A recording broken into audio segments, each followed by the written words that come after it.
আসসালামু আলাইকুম রহমতুল্লাহি ওবরাকাতু। নাহমাদুহু ওয়া নুসাল্লি আলা রাসূলিল কারীম, আম্মা বা'দ।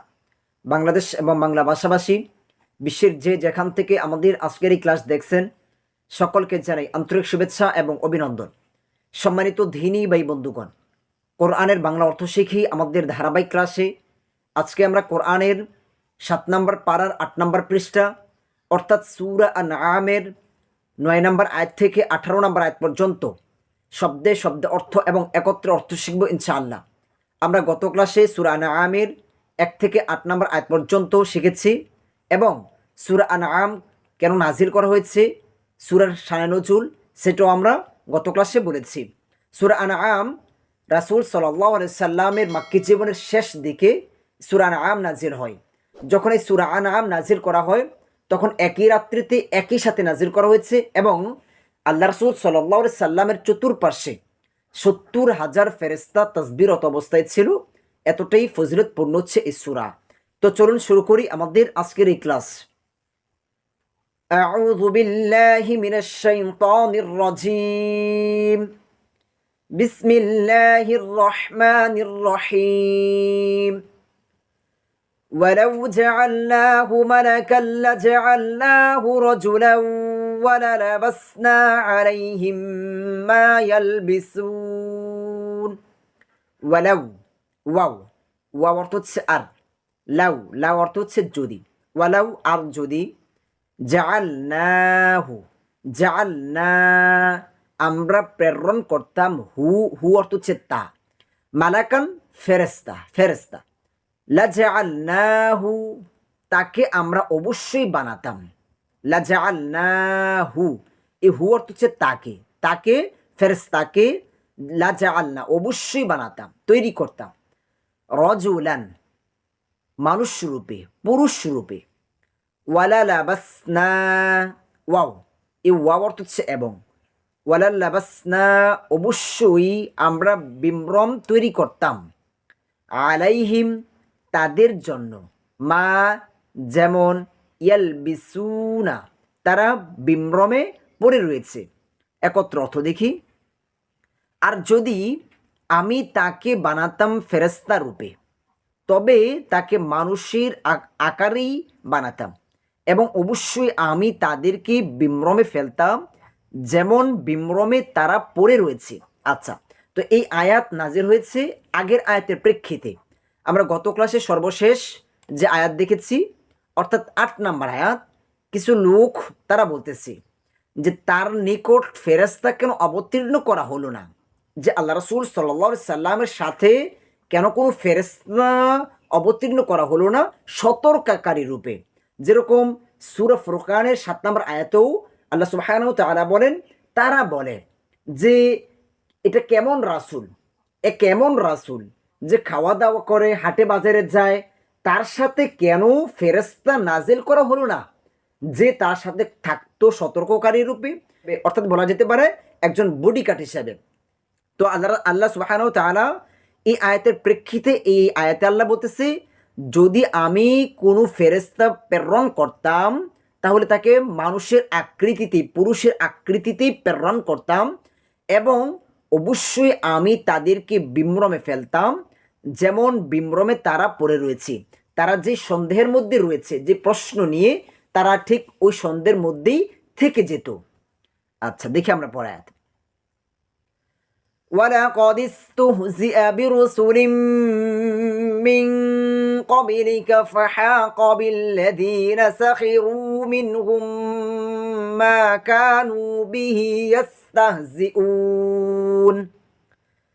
وَلَقَدِ اسْتُهْزِئَ আর অবশ্যই উপহাস করা হয়েছে, আর এই ওয়াও অর্থ হচ্ছে আর, লাকদ অবশ্যই, ওয়ালাকদ ইস্তুহজিআ অবশ্যই উপহাস করা হয়েছে, বিরুসুলিন রাসূলদেরকে নিয়ে, বি এখানে সাথে, রুসুলিন রাসূলদের সাথে বা নিয়ে যেটাই বলেন, মিন থেকে, কবে লিকা কবলা, কবলা মানে হচ্ছে পূর্বে, কা তোমার পূর্বে, ফাহাক অতঃপর বেষ্টন করে নিয়েছে, ফাহাক এ ফা অর্থ হচ্ছে অতঃপর, বিল্লাযিনা তাদের যারা, সাখিরু ঠাট্টা করেছিল, মিনহুম, মিন অর্থ হচ্ছে থেকে, হুম তাদের, তাদের মধ্য থেকে, মা ওই বিষয়, কানু তারা ছিল, বিহি যা নিয়ে, ইয়েস্তাহজিউনা তার উপহাস করত।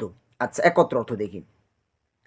আর অবশ্যই তোমার পূর্ববর্তী রাসূলদের সাথেও উপহাস করা হয়েছে, ফলে তাদের মধ্যকার যারা উপহাস করছে তাদের বেষ্টন করে নিয়েছে তাদের উপহাস। এটা হচ্ছে এই আয়াত নবী মুহাম্মদ সাল্লাল্লাহু আলাইহি সাল্লামকে সান্ত্বনা স্বরূপ নাজিল করা হয়েছে, যে আল্লাহ রাসূল সাল্লাল্লাহু আলাইহি সাল্লামের সাথে যে উপহাস করা হয়েছে, আল্লাহ রাসূল সাল্লাল্লাহু আলাইহি সাল্লামকে কাফিররা পাগল আখ্যায়িত করেছে, নাউজুবিল্লাহ, বাচ্চাদেরকে লেলে দিয়েছে, পাথর নিক্ষেপ করেছে, এরকম অনেক ঘটনা রয়েছে। আল্লাহ রাসূল সাল্লাল্লাহু আলাইহি সাল্লাম নির্যাতনের শিকার হয়েছে, হাসি ঠাট্টার শিকার হয়েছেন।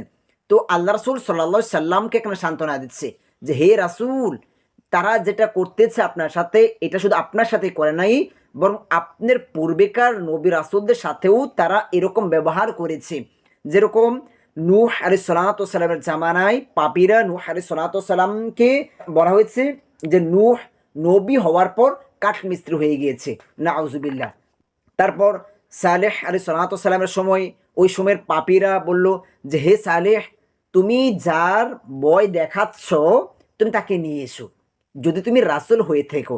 তারপরে হুদ আলাইহিস সালাতু ওয়াস সালামের ব্যাপারেও, যে ওই সময়ের যে পাপীরা তারা বলেছিল যে কাফিররা যার উপাসনা করে, অর্থাৎ যে পাপীরা তারা যার উপাসনা করে ওই উপাসকদের অশুভ হুদ আলাইহিস সালাতু ওয়াস সালামকে বেষ্টন করেছে, নাউজুবিল্লাহ। তো এরকম পূর্বেকার অধিকাংশ নবীদেরকেই তারা কি করেছে, ঠাট্টা বিদ্রুপ করেছে পাপীরা। তো আল্লাহ রাসূলকে এখানে সান্ত্বনা দিচ্ছে, হে রাসূল, আপনাকে সাথেই না বরং আপনার পূর্বেও এরকম করা হয়েছিল, তারা কি সাহস হারায় নাই, তারা দুর্বল হয় নাই, তারা সত্যের পথ থেকে বিচ্যুত হয় নাই। আপনি সাহস রাখেন, আপনাকে যে দায়িত্ব দিয়ে দুনিয়াতে প্রেরণ করা হয়েছে আপনি ওই দায়িত্ব পালন করুন। তো দেখি আমরা পড়াত,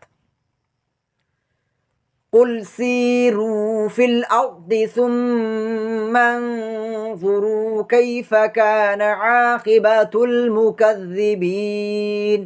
قل قل তুমি বলো, আল্লাহ রাসূলকে বলতেছে আপনি বলুন, সিরু তোমরা ভ্রমণ করো, সিরু তোমরা কি করো, ভ্রমণ করো, ফিল আরদি পৃথিবীতে, আরদুন আরদুন হচ্ছে অর্থ হচ্ছে পৃথিবী জমি, ফি অর্থ হচ্ছে মধ্যে, তো এখানে একারে অর্থ ফিল আরদি পৃথিবীতে, সুম্মা অথপর বা তারপর, উংজুরু তোমরা দেখো, উংজুরু তোমরা কি করো দেখো, কাইফা কেমন বা কিভাবে, কানা ছিল, আকিবাতু পরিণতি, আল মুকাজ্জিবিনা মিথ্যাবাদীদের।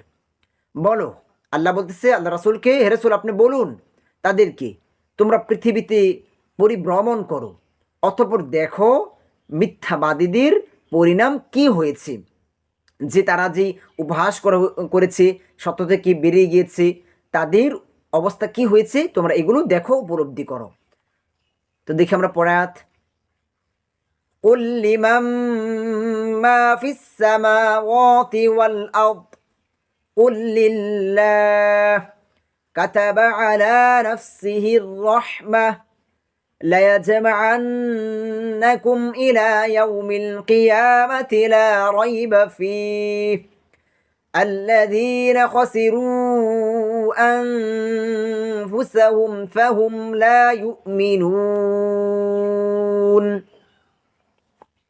কুল তুমি বলো, আবারও আল্লাহ রাসূল সাল্লাল্লাহু আলাইহি সাল্লামকে বলতেছে আপনি বলে দিন, লিমান কার জন্য, লি লি অর্থ হচ্ছে জন্য, মান কার জন্য, কার জন্য মালিকানা, মা যা, ফি মধ্যে, আসসামাওয়াতি আসমান সমূহের, ওয়াল আরদি ও জমিনের, ওয়াও আর বা উ জমিনের, যে হে রাসূল আপনি তাদেরকে বলুন, তাদেরকে জিজ্ঞেস করুন যে আসমান এবং জমিনের মালিকানা কার জন্য, কার। কুল তুমি বলো, লিল্লাহি এই সমস্ত কিছুর মালিক একমাত্র আল্লাহ, কাতাবা আবশ্যক করে নিয়েছেন, কাতাবা আবশ্যক করে নিয়েছেন, আলা আলা অর্থ হচ্ছে উপর, নাফসিহি তার নিজের, নাফসিহি নাফসি তার নিজের, তার নিজের মানে আল্লাহর নিজের উপর, আর রহমাতা রহম করা, লায়াজমাআন্নাকুম অবশ্যই তোমাদের তিনি একত্রিত করবেন। এই কুম কুম অর্থ হচ্ছে তোমাদের, এখানে দুটি শব্দ, এই পর্যন্ত হচ্ছে একটি শব্দ, কুম আরেকটি শব্দ। তো এখানে কুম একটি শব্দ, আর এখানে মনে রাখবেন যখন কোন শব্দের শুরুতে লাম এবং শেষে নুন জজম অথবা তাসদীদ থাকে তখন ওইটা অবশ্যই তাকিদ বুঝাবে। লাযমাআন্নাকুম, অবশ্যই তোমাদেরকে তিনি একত্রিত করবেন, যে আল্লাহ একত্রিত করবেন, ইলা ইয়াউমিল কিয়ামাতি, কিয়ামতের দিনে, লা নেই, রয়বা কোনো সন্দেহ, ফিহি তাতে, আল্লাহ যে একত্রিত করবেন তার মধ্যে কোনো সন্দেহ নেই। আল্লাযীনা যারা, খসিরু ক্ষতিগ্রস্ত হয়েছে, আনফুসাহুম তাদের নিজেদেরকে, যে ক্ষতিগ্রস্ত করেছে তাদের নিজেদেরকে, ফাহুম ফা অতঃপর হুম তারা, লা ইউমিনুনা ঈমান আনবে না। আচ্ছা, একত্র অর্থ দেখি, বলো। আসমান সমূহ ও জমিনে যা আছে তার মালিকানা কে? আল্লাহ আল্লাহ রাসূল সাল্লাল্লাহু আলাইহি সাল্লামকে বলতেছে, হে রাসূল আপনি তাদেরকে জিজ্ঞেস করুন যে এই দুনিয়াতে যা রয়েছে এগুলোর মালিক কে? বলো আল্লাহ, এর মালিক হচ্ছে আল্লাহ। তো এখানে দেখেন আল্লাহই প্রশ্ন করেছে, আবার আল্লাহই কেন উত্তর দিয়েছেন। এখানে যে প্রশ্নকারী সে তো স্বাভাবিক উত্তর দিবে না, উত্তর দিবে যাকে প্রশ্ন করা হয়েছে। কিন্তু এখানে আল্লাহ সুবহানাহু ওয়া তাআলা প্রশ্ন করে আবার আল্লাহ সুবহানাহু ওয়া তাআলাই কেন উত্তর দিয়েছেন, এটার কারণ হচ্ছে শিরিককারীদের কাছেও কিন্তু এর উত্তর স্বীকৃত। তারাও বিশ্বাস করে যে এগুলোর মালিক একজন আছে, এগুলোর সৃষ্টিকার একজন আছে। তারা কিন্তু তাওহীদি রুবুবিয়াতের প্রতি বিশ্বাস করে, কিন্তু তাওহীদি উলুহিয়াত যে আমলের ক্ষেত্রে তারা এটা বিশ্বাস করে না। তো এজন্য যেহেতু এটার উত্তর তাদের কাছে স্বীকৃত, এজন্য আল্লাহ সুবহানাহু ওয়া তাআলা নিজেই এটার উত্তর দিচ্ছেন। তিনি রহম করাকে তার নিজের উপর আবশ্যক করে নিয়েছেন, যে আল্লাহ সুবহানাহু ওয়া তাআলা রহম করা এটা আল্লাহর উপর কি করেছেন, আবশ্যক করেছেন।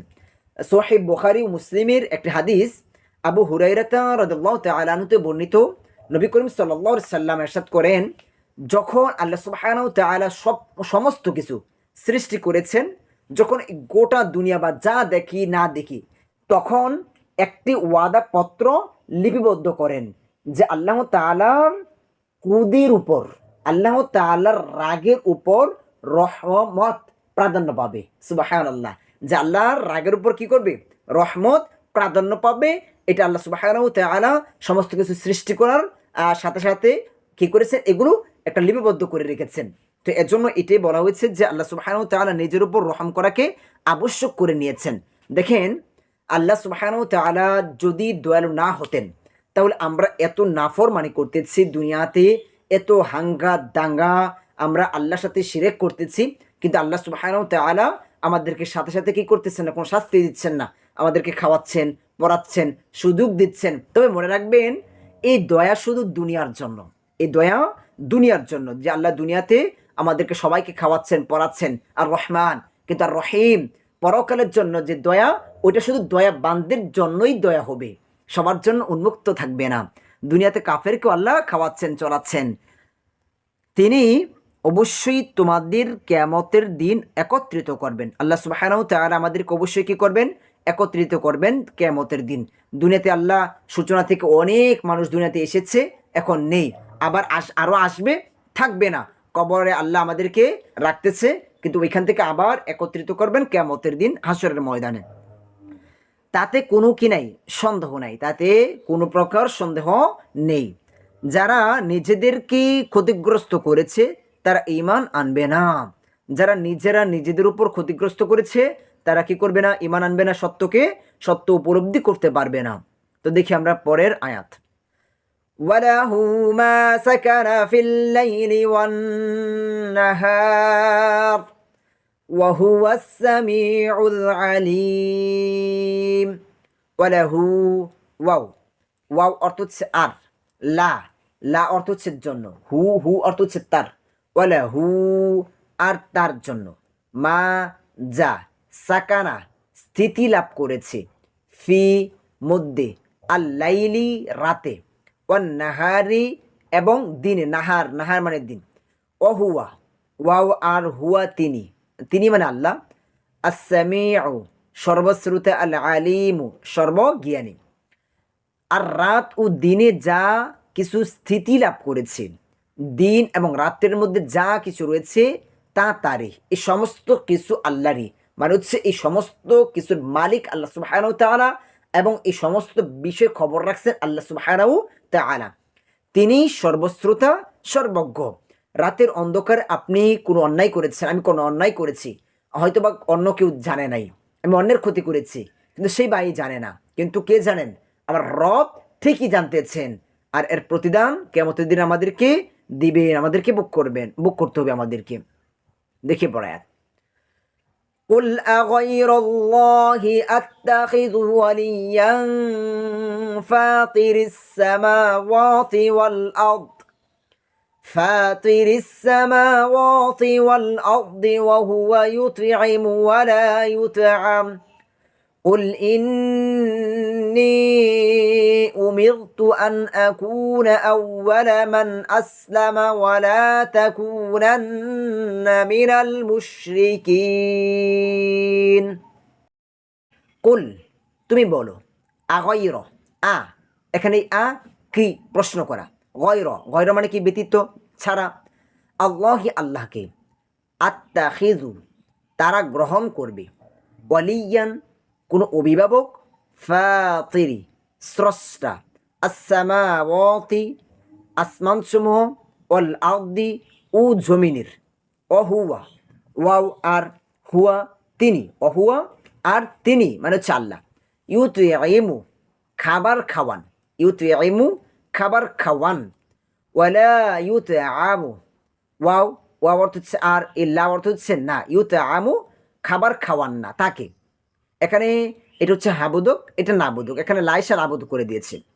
কুল তুমি বলো, ইন্নি নিশ্চয় আমি, ইন্নি নিশ্চয়, এই যে ইয়াটা আমি, উমিরতু আদিষ্ঠিত হয়েছি, আদেশপ্রাপ্ত হয়েছি, আন যে, আকুনা আমি হব, আউয়ালা প্রথম, আউয়াল, আউয়াল মানে কি প্রথম, মান যে বা কে, আসলামা ইসলাম গ্রহণ করেছে, ওয়ালা তাকুনান্না ওয়াও আর লা না, তাকুনান্না আর তুমি অবশ্যই হবে না, মিনাল মুশরিকিনা, মিন অন্তর্ভুক্ত, আল মুশরিকিনা মুশরিকদের। আচ্ছা, একত্রের অর্থ দেখি, তাহলে আমরা সহজে বুঝবো। বলো, যিনি আসমান সমূহ ও জমিনের স্রষ্টা, আমি কি সেই আল্লাহ ছাড়া অন্য কি অভিভাবক রূপে গ্রহণ করব? আল্লাহ রাসূল সাল্লাল্লাহু আলাইহি সাল্লামকে বলতেছে, আপনি তাদেরকে বলে দিন যে আল্লাহ এই সমস্ত কিছু সৃষ্টি করেছে, সমস্ত কিছু রব, আমি কি ওই আল্লাহকে বাদ দিয়ে অন্য কোনো ইলাকে অভিভাবক হিসেবে গ্রহণ করব, ইলা হিসেবে গ্রহণ করব? যিনি সবাইকে আহার্য দান করেন, কিন্তু তাকে আহার্য দেওয়া হয় না, যে সমস্ত কিছু আল্লাহর দিকে মুখাপেক্ষী, কিন্তু আল্লাহ সুবহানাহু ওয়া তাআলা কোনো কিছুর দিকে কিনা মুখাপেক্ষী নয়। বলো, নিশ্চয় আমি আদিষ্ঠিত হয়েছি, সে আদেশ প্রাপ্ত হয়েছি, সর্বাগ্রে আমি, যে সর্বপ্রথম আমি মুসলিম হব, তো আর তুমি কখনো মুশরিকদের অন্তর্ভুক্ত হইও না। এখানে সর্বপ্রথম মুসলিম আল্লাহ রাসূল সাল্লাল্লাহু আলাইহি সাল্লামের কথা বলা হয়েছে এখানে, তার মানে আগে যেই নবী রাসূলরা ছিলেন আর মুসলিমরা ছিলেন, তারা কি মুসলিম না? এখানে এটা হচ্ছে শেষ জামানায় সর্বপ্রথম মুসলিম হচ্ছে রাসূল সাল্লাল্লাহু আলাইহি সাল্লাম। ব্যাখ্যা করতে হবে যে শেষ জামানায় সর্বপ্রথম মুসলিম হচ্ছে রাসূল সাল্লাল্লাহু আলাইহি সাল্লাম, শেষ উম্মতে। আর পূর্বেকার মনে রাখতে হবে যে ইসলাম এবং মুসলমান এটা নবী মুহাম্মদ সাল্লাল্লাহু আলাইহি সাল্লাম থেকে শুরু হয় নাই, পৃথিবীর সূচনা থেকে, আদম আলাইহিস সালাম থেকেই কিন্তু ইসলাম এবং মুসলমান, ইসলাম মুসলমান পৃথিবীর সূচনা লগ্ন থেকে, কিন্তু ইসলাম পরিপূর্ণতা লাভ করেছে মুহাম্মদ সাল্লাল্লাহু আলাইহি সাল্লামের মাধ্যমে। আর এখানে যে সর্বপ্রথম রাসূল হিসেবে বলা হয়েছে, এটা শেষ জামানায় সর্বপ্রথম রাসূল, সর্বপ্রথম মুসলমান যে এই উম্মতের মধ্যে নবী মুহাম্মদ সাল্লাল্লাহু আলাইহি সাল্লাম। দেখি আমরা পড়া, কুল ইন্নী আখাফু ইন আসাইতু রাব্বি আযাব ইয়াউমিন আযীম। কুল তুমি বলো, ইন্নি, এই যে ইন্নি নিশ্চয় আমি, এই আমি, আখফু ভয় করি, যদি আসইতু আমি অবাধ্য হই, রব্বি আমার রবের, রব মানে রব, এই যে আমার রবের, আযাবা শাস্তির, ইয়াউমিন দিনের, আজিম ভয়ানক মহা, যে কিয়ামত দিনের। আচ্ছা, একত্রে অর্থ বলো, আমি যদি আমার রবের অবাধ্যতা করি, আল্লাহ রাসূলকে বলতেছে, আপনি বলে দিন তাদেরকে, আমি যদি দেখেন, এই আয়াতে আল্লাহ তাআলার আয়াত অমান্য করার শাস্তি এক বিশেষ ভঙ্গিতে বর্ণিত হয়েছে। আল্লাহর কোনো বিধানকে অস্বীকার করার শাস্তি কি করেছে এখানে, একটি বিশেষ ভঙ্গিতে বর্ণিত হয়েছে। হে রাসূল, আপনি বলে দিন, আমিও যদি আল্লাহর কোনো বিধানকে ভঙ্গ করি, কিয়ামতের দিন আমারও শাস্তির ভয় রয়েছে, আমিও কি করি, শাস্তির ভয় করি। আচ্ছা দেখেন, নবী মুহাম্মদ সাল্লাল্লাহু আলাইহি সাল্লাম যদি এই কথা বলতে পারেন, তাহলে আমাদের অবস্থাটা কি, আমাদের অবস্থা কি হওয়া উচিত ছিল? আল্লাহ নবীরা যদি এরকম ভয় করে, তাহলে আমাদের অবস্থাটা কীরকম উচিত হওয়া ছিল? কিন্তু আমরা কি করতেছি, আখেরাতের কথা কতটুকু স্মরণ করছি, আখেরাতকে কতটা ভয় করি, আল্লাহর বিধানকে ভঙ্গ করার ক্ষেত্রে আমরা কতটা ভয় করি। বলো, আমি যদি আমার রবের অবাধ্যতা করি, তবে নিশ্চয়ই আমি ভয় করি মহাদিবসের শাস্তির। আল্লাহ আমাদেরকে সঠিক বুঝ দান করুন, হেদায়েতের উপর অটল রাখুন। দেখি পরে আয়াত। من يصرف عنه يومئذ فقد رحمه وذلك الفوز المبين। মান যাকে, ইউসরফ মুক্তি দেওয়া হবে, যাকে মুক্তি দেওয়া হবে, আনহু তা থেকে, আন অর্থ হচ্ছে থেকে, হু অর্থ হচ্ছে তা, মানে হচ্ছে ওই আযাব, যেটা আমরা আগের আয়াতে যে শাস্তি দেখেছি, এই শাস্তি থেকে, ইয়াউমা ইযিন সেদিন মানে কিয়ামতের দিন, ফাকদ রহিমাহু অবশ্যই তার উপর রহম করা হয়েছে, ওয়াযালিকা আর এটা, ওয়াও আর যালিকা এটা, আল ফাউজু সাফল্য, আল মুবিনু স্পষ্ট। আচ্ছা, একত্র অর্থ যার কাছ থেকে ওই দিন এর শাস্তি সরিয়ে নেওয়া হবে, তার প্রতি আল্লাহর অনুকম্পা হবে, অর্থাৎ দয়া হবে, যাকে আল্লাহ সুবহানাহু ওয়া তাআলা শাস্তি থেকে মুক্ত করবেন, তার প্রতি ওই দিন সব থেকে বড় নেয়ামত রহম হচ্ছে এটাই সুস্পষ্ট সফলতা। এখানে এটা সুস্পষ্ট সফলতা, এটা হচ্ছে জান্নাতে যাওয়া। মনে রাখতে হবে, শাস্তির সাথে শান্তি ওতপ্রোতভাবে জড়িত, শান্তির সাথে শাস্তি এবং শান্তি দুটো উৎপ্রোতভাবে জড়িত। যেহেতু আল্লাহ সুবহানাহু ওয়া তাআলা আরেকটা আয়াতের মধ্যে বলেছেন, ফারিকুম ফিল জান্নাতি ওয়া ফারিকুম ফিস সাঈর, পরকালে দুটি রাস্তা, একটা হচ্ছে জান্নাতের আর একটা হচ্ছে জাহান্নামের। তো জাহান্নাম হচ্ছে শাস্তির জায়গা, শান্তির জায়গা হচ্ছে জাহান্নাম। তো যখন আপনাকে শাস্তি থেকে মুক্ত করা হবে, তার মানে আপনার পরবর্তী স্থান কি হচ্ছে, জান্নাত হচ্ছে। আচ্ছা, দেখি পড়ায়। وَإِن يَمْسَسْكَ اللَّهُ بِضُرٍّ فَلَا كَاشِفَ لَهُ إِلَّا هُوَ وَإِن يَمْسَسْكَ بِخَيْرٍ فَهُوَ عَلَى كُلِّ شَيْءٍ قَدِيرٌ। ওয়াইন ওয়াও অর্থ হচ্ছে আর, ইন অর্থ হচ্ছে যদি, ইয়ামসাসকা এই কা অর্থ হচ্ছে তোমাকে, ইয়ামসাসকা স্পর্শ করা, ইয়ামসাসকা আর যদি তোমাকে স্পর্শ করে, আল্লাহ বিদুররিন কষ্ট দ্বারা, ফালা ফা তবে, লা নেই, এখানে দুটি শব্দ, কাশিফা কোনো দূরীভূতকারী, লাহু তার জন্য, লা অর্থ হচ্ছে জন্য, হু অর্থ হচ্ছে তার জন্য, এটা হচ্ছে যমির, ইল্লা ছাড়া, ব্যতীত, হুয়া তিনি, সে, ওয়াইন ওয়াও আর ইন যদি, ওয়াইন আর যদি, ইয়ামসাসকা তোমাকে স্পর্শ করে, বিখয়রিন কোনো কল্যাণ দ্বারা, এই বি অর্থ হচ্ছে দ্বারা, খয়রিন কল্যাণ, ফাহুয়া তবে তিনি, ফা তবে, হুয়া তিনি, এখানেও দুটি শব্দ, এই হুয়াটা হচ্ছে যমির, মানে হচ্ছে আল্লাহর নামের পরিবর্তে যেটা ব্যবহার করা হয়েছে দমির মানে সর্বনাম। আলা উপরে, আরবিতে সর্বনাম একদম অল্প, কিন্তু দেখেন ব্যবহার অনেক বেশি।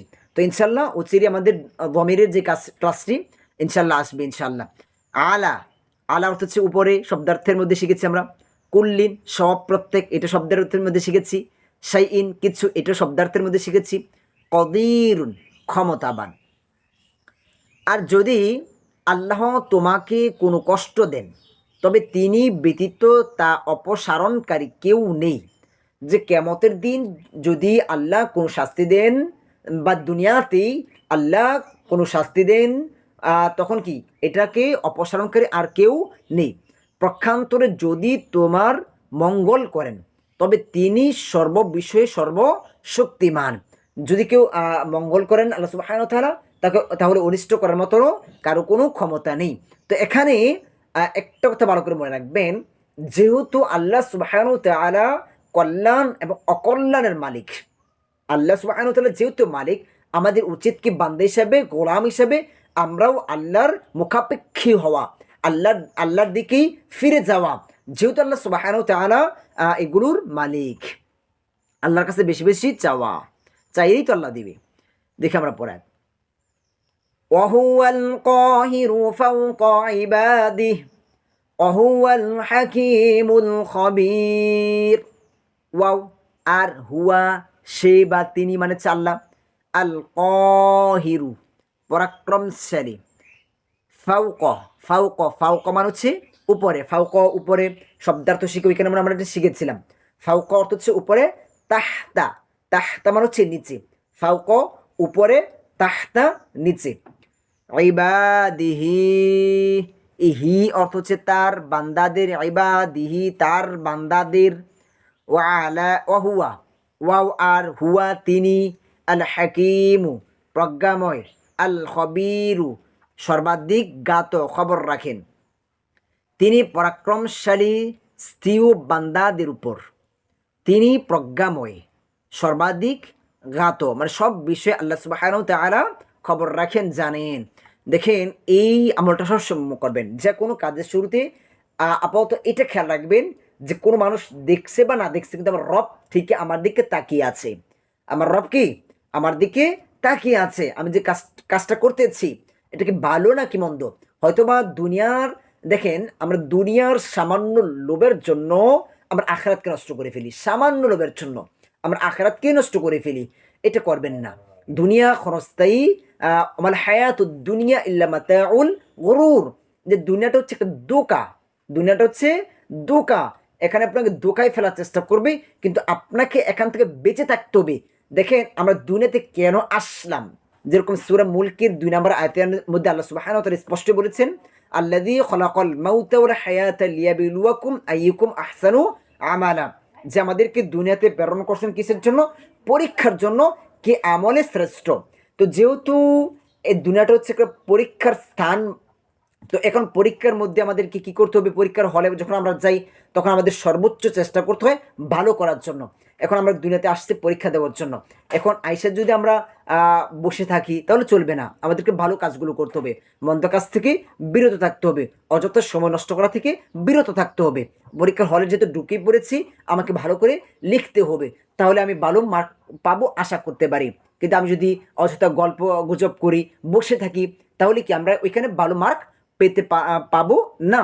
তো যেহেতু দুনিয়াতে আসলাম পরীক্ষার জন্য, এখানে অন্যায় অযথা সময় নষ্ট করব না, যতটুকু সম্ভব আমরা আল্লাহর ইবাদতেই মশগুল থাকব।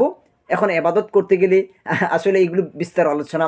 ইবাদত করতে গেলে আমাদের দুনিয়াতে চলার প্রয়োজন হয়, খাবারের প্রয়োজন হয়, বাসস্থানের প্রয়োজন হয়। তো ওইগুলো করব মূলত ইবাদতের উদ্দেশ্যে পরকাল পাওয়ার জন্য। যে সংক্ষেপে এতটুকুই বললাম। তো আজকের মতো আমাদের ক্লাস এখানে শেষ হবে। আপনাদের কাছে আমাদের একটি দাবি থাকবে এবং আপনাদের উপর দায়িত্ব, যে আপনারা যারা আমাদের ক্লাসগুলো করছেন, আপনারা অবশ্যই আপনারা যদি আমাদের এখান থেকে উপকৃত হয়ে থাকেন তাহলে বেশি বেশি শেয়ার করবেন। শেয়ারের মাধ্যমেই আমাদের এই দাওয়াত, আমাদের এই মিশন ইনশাআল্লাহ প্রত্যেকটি ভাই, প্রত্যেকটি মানুষের কাছে পৌঁছে যাবে। প্রত্যেকটি মানুষ, প্রত্যেকটি ভাই এগুলো জানতে পারবে। জানতে পারলেই কেবল আমরা আমল করতে পারবো। তো ইনশাআল্লাহ আমাদের ক্লাস আজকে এখানে শেষ হবে। সকলের কাছে দোয়া চাই, সকলের সুস্বাস্থ্য কামনা করি। আসসালামু আলাইকুম ওয়া রাহমাতুল্লাহি ওয়া বারাকাতুহু।